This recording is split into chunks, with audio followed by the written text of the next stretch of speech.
Sam for Sam's Detailing, and today I'm going to talk to you about snow foam and why thick snow foams are completely pointless and just not what you should be looking for nowadays. So, what is a snow foam? Snow foam is a pre-wash. You spray it on the vehicle. It sits on the car for 5-10 minutes. It breaks down the dirt and grime. You rinse it off, and you're left with a cleaner panel. So when you do contact wash, you're less likely to cause any scratches, marring, etc., etc. So the logic is pretty sound, and clearly, like, the most important part of snow foam is that it is actually cleaning the car. If it doesn't clean the car, what's the point in the snow foam? It makes no sense. So really, the most important thing is that it actually cleans, and at the same time doesn't strip away your wax. So when we're developing snow foams, we look at pretty much two things. We make sure that it's, number one, it's cleaning the car, it actually does something, and secondly, it's not going to damage, strip away any waxes, sealants, anything like that. So these are pretty much the two important factors. Maybe cling time, we consider cling time, but it's not as important as those first two factors. And have you noticed that the thickness of the snow foam does not land in the criteria whatsoever? Thickness is not important at this stage. We're only worried about is it actually cleaning the panel. So let's actually have a little history. Let's look at the history of snow foams, because it's actually it pretty much explains why we end up in this situation of people fighting over thick snow foams, thin snow foams, pH neutral snow foams, and alkaline snow foams. When we first started getting snow foams filtering through in like 2005, 2006, when it started picking up pace, basically people were using weakened TFR. So TFR is what you see at the hand car washes. You see the hand car wash, spray it on the car as soon as you roll in, and then after 30-40 seconds they rinse it off, and there's like left with quite a clean car. And then it makes their hand wash a bit easier. They're not worried about swirl marks, they're just worried about making it easier to clean. They're trying to get all the bird crap off, all the real heavy grime before they do their contact wash. And detailers are doing that type of thing just to avoid swirl marks, because they think a cleaner car, less swirl marks before the contact wash. So basically, the very early adopters of snow foam was basically very weak TFR run through the cannon, and obviously TFR is really strong alkaline. It's a really high alkaline, and when they weakened it up, it was still like a slight alkaline. But the biggest issue was, in those days when we had the sealants and waxes, they weren't very resistant to detergents. Okay, they used to strip away really easily because the chemistry wasn't there. It wasn't part of the criteria when you made a sealant or wax was to consider snow foams being used on top of it. So what ended up happening was people were like, oh, alkaline snow foams strip away your last stage product, your wax or your sealant, your LSP. It strips away your LSP. This is totally wrong. We don't want this. So basically all alkaline snow foams got shunned to a side, and we started having a load of pH neutral snow foams coming through. And everyone wanted a pH neutral snow foam. And because it was going through a foam cannon, everybody was like, yeah, we need really, really thick pH neutral snow foam. Because in those days, everyone thought thickness was thickness related to the cling time, which related to how well it broke down the grime.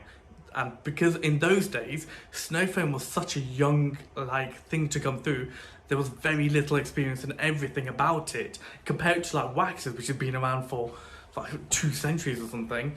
Something like snow foam was such a young thing, people were still trying to work out what it is actually you need. So people were like, okay, we obviously need pH neutral snow foam so it doesn't strip the wax. We need it to foam for such a long time so it doesn't break down so it breaks down the grime properly. And people thought that was the link to breaking down grime, having a thing. And the reality in the situation was those pH neutral snow foams relied massively on the fact that you had a decent wax or decent sealant. Because when you had a decent wax or decent sealant in those days, the grime would obviously not stick to the car as much, and when you spray that pH neutral snow foam, yeah, it looks pretty, but in reality it wasn't doing anything. It was your wax that was helping you get rid of the dirt for the pre-wash, and this was the biggest trap everybody fell into with those snow foams. So, forward a few more years, and basically waxes and sealants started becoming much better and more detergent resistant. They were now, when you looked at a last stage product, when people were designing them, the snow foam was part of the criteria, it must resist snow foam, it must be detergent resistant, etc, etc, etc. So people started shifting back towards alkaline snow foam because it actually genuinely cleaned and offered some cleaning power. And more importantly, it didn't really matter which last stage product you had. Some are better than others. With an alkaline snow foam, you're guaranteed a decent removal of the grime. Whereas you still had a load of people who were still stuck in this mentality that pH neutral snow foam is what you want. You don't want to be stripping away the waxes, but it never ever got through that our last stage products are now so much better, they're such better quality, the entire industry, we don't need to be sitting in this area where you have to rely on your wax or sealant doing the job. This is all bollocks over here.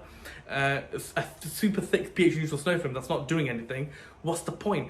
Now, we had some alkaline snow foams coming through that were doing the job, but the biggest issue was alkaline snow foams were costing more money to make and they were harder to make also.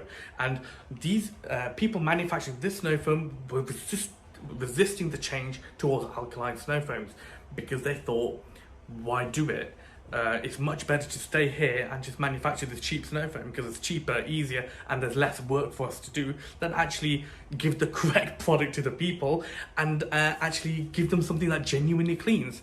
So this is how we ended up in a situation where we now have pH neutral snow foams, we have alkaline snow foams, we have super thick snow foams, and in that period we also learnt thick snow foam is complete bollocks. It doesn't actually equate to any part of the cleaning or breakdown.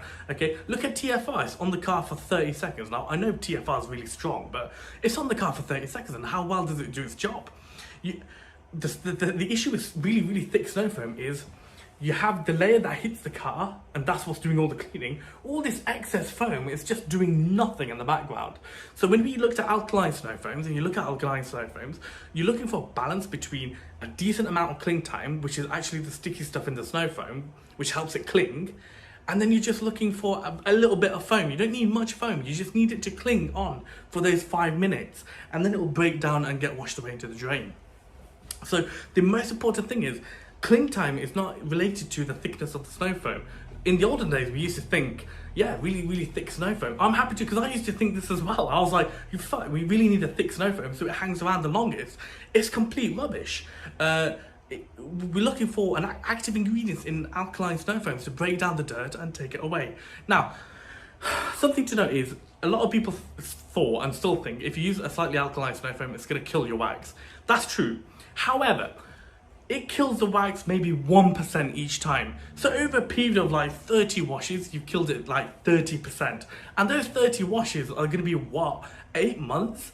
Personally, in 3 or 4 months, by the time you've even noticed any degradation in the wax, you're kind of going to go reapply your last stage product anyway.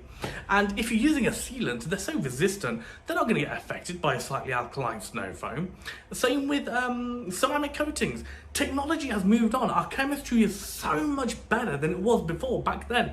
And people don't appreciate this. And it's a massive issue in the detailing industry. People do not move with the times. Unless there's competition and people are like kicking it up a notch, nobody does anything. Everybody just sits around waiting for the next person to do something. I don't know why it's such a dead industry. You have to like develop and get better, isn't that? Who doesn't want to get better? So that's what really winds me up. You have all these people making really thick pH neutral snow foams, thinking, yeah, like this is the shit. It's absolute rubbish. Why would you sit there? There's no need to be sat there anymore. This is like 15-year-old thinking. It's such a long time ago we were sat in this sort of era of really thick snow foams that are pH neutral that aren't doing anything. But people still sit there and stay there making that stuff and giving completely the wrong product. Slightly alkaline snow foam, it has to be alkaline. We have to be cleaning the panel. That's the whole point of snow foam. If it's not doing any cleaning, what's the point in it? Secondly, not everybody has the same sealant or the same wax or the same ceramic coating.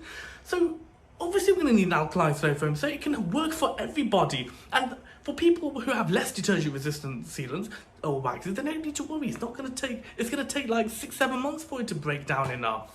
So really, things have changed. And snow foam, and this is why there's so much snow foam, because it's such a young industry. People still don't know.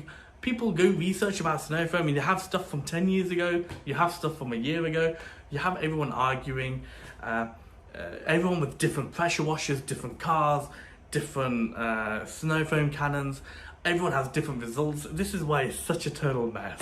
But my biggest recommendation, don't look for thickness. It's not important. You want to be looking, does it clean the car? And is it protecting your wax, or is it not stripping the wax? This is the criteria you should be looking for. That's my rant finished. Sam for Sam Detailing, take care. Don't forget to like and subscribe for more of these weird lessons. I don't even know what to call this anymore, but don't forget to like and subscribe. Until next time, take care.